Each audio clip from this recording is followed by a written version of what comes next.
पुढची बातमी सैफ अली खान संदर्भातली। सैफ अली खान हल्ला प्रकरणातील पहिला तपास अधिकारी बदलला गेलाय। पीआय दर्जाचे अधिकारी सुदर्शन गायकवाड यांना आता हटवलं गेलंय। अजय लिंगनुरकर हे नवीन तपास अधिकारी असतील। तपास अधिकारी बदलण्यामागचं कारण मात्र अस्पष्ट आहे असं समजतंय।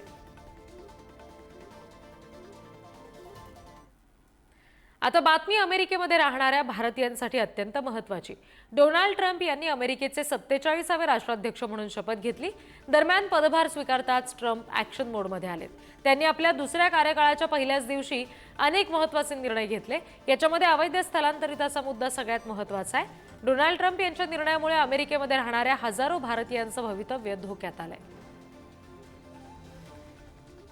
काय नेमके निर्णय घेतलेले आहेत बघूयात ट्रम्प यांनी।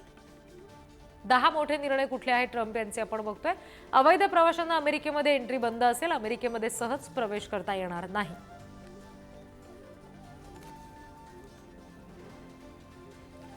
घुसखोरी रोखण्यासाठी मेक्सिको बॉर्डर सील केली जाणार आणि तिथे सैन्य तैनात केलं जाणार असं समजतंय। ड्रग्ज माफियांना आता विदेशी दहशतवादी म्हणून ट्रम्प घोषित करणार आहेत।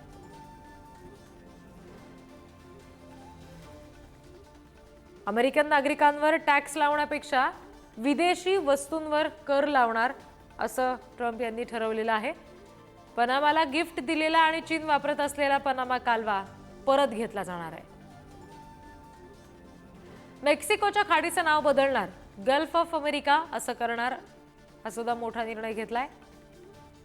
ऑटो उद्योग वाचवण्यासाठी इलेक्ट्रिक वाहनं अनिवार्य करण्याचा निर्णय बदलला जाणार असं देखील ट्रम्प सरकारनं ठरवलंय। अमेरिकेमध्ये ट्रान्सजेंडर सिस्टीम बंद असेल। आता फक्त पुरुष आणि महिलाच असतील असा देखील मोठा निर्णय ट्रम्प यांनी घेतलेला आहे। जागतिक आरोग्य संघटनेतून अमेरिका बाहेर पडणार असं देखील कळतंय। अमेरिका आधी आपल्या देशाच्या सीमा सुरक्षित ठेवेल आणि नंतर जगाकडे पाहिल हा सुद्धा एक मोठा निर्णय ट्रम्प यांनी घेतलाय।